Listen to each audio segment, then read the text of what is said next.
ذرا تاریخ میں جاتے ہیں. آپ نے ذکر کیا آج سے 12 سال پہلے یہ جو پروسیس نواز شریف کے جو پرائم منسٹرشپ تھی اس میں یہ آغاز ہوا تھا. اس وقت ہم سب کو بڑی امید تھی اور آپ کا اس میں ایک بڑا اہم رول تھا. تو آخر کیا معاملہ کیا ہوا؟ کیوں ویٹو کر دیا گیا اسٹیبلشمنٹ نے وہ جو بات چیت کا آپ نے پروسیس سٹارٹ کیا تھا؟ اور وہ کیا وجوہات تھیں کہ اس کی جہاں پر یہ عمل رک گیا؟ اور آج بدقسمتی ہے کہ 12-13 سال بعد بھی وہ عمل جو ہے رکا اور حالات کتنے خراب ہو گئے ہیں. ذرا تھوڑا سا اس کے بارے میں بتائیں، پھر ہم آج کی ذرا اور آگے کی بات کرتے ہیں. جی دیکھیں، میں سمجھتا ہوں کہ ہماری تو الیکشن مینیفیسٹو میں تھا 2013 کی کہ ہم بلوچستان میں مذاکراتی عمل کو آگے لے جائیں گے.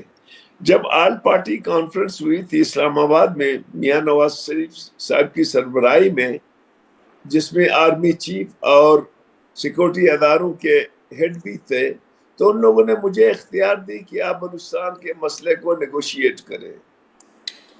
میں نے پاکستان کی سیاسی قیادت نے اور عسکری قیادت نے دونوں نے یہ مجھے اختیار دی.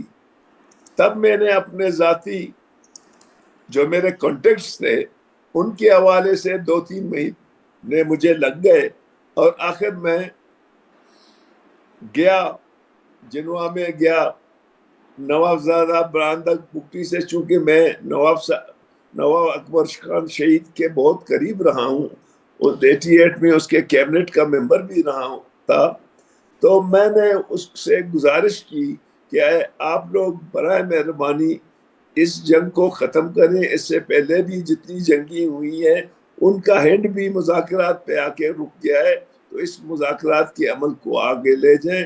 تو مجھے اس نے کہا کہ جی میں مذاکرات کے لیے تیار ہوں، بشرطے کہ یہاں پہ جو نمائندے آئیں گے وہ فوج سے بھی ہو اور میاں نواز شریف کا بھائی شہباز شریف ہو.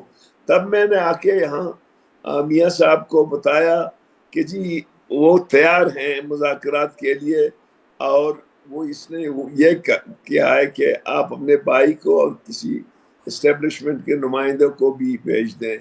تو وہ پھر ہم نے خانہ قلات سے بھی کانٹیکٹ کی. ہمارے پارٹی کے کچھ نواب گئے تھے جو سراوان کے ذمہ دار تھے قلات کے، تو اس سے بھی ہماری باتوں میں پیش رفت ہوئی.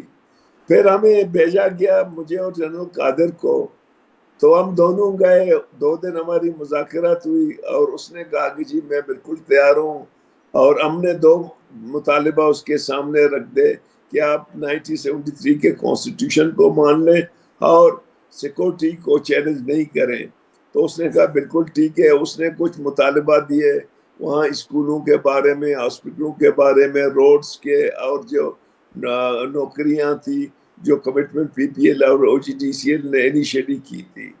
ہم تو خوش ہو گئے کہ مسئلہ بہت اچھا ہو گیا. ہم نے آ کے اس وقت جنرل قادر صاحب مسلم لیگ نون کے لیڈر تھے، تو ہم نے میاں صاحب کو رپورٹ کی.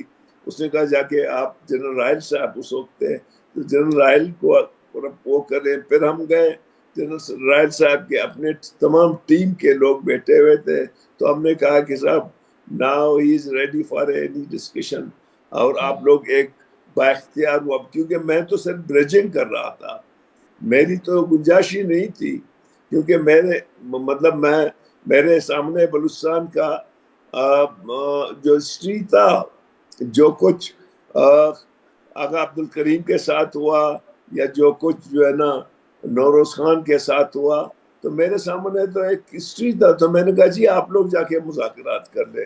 میں بریجنگ کر رہا تھا اور بریجنگ کروں گا بھی.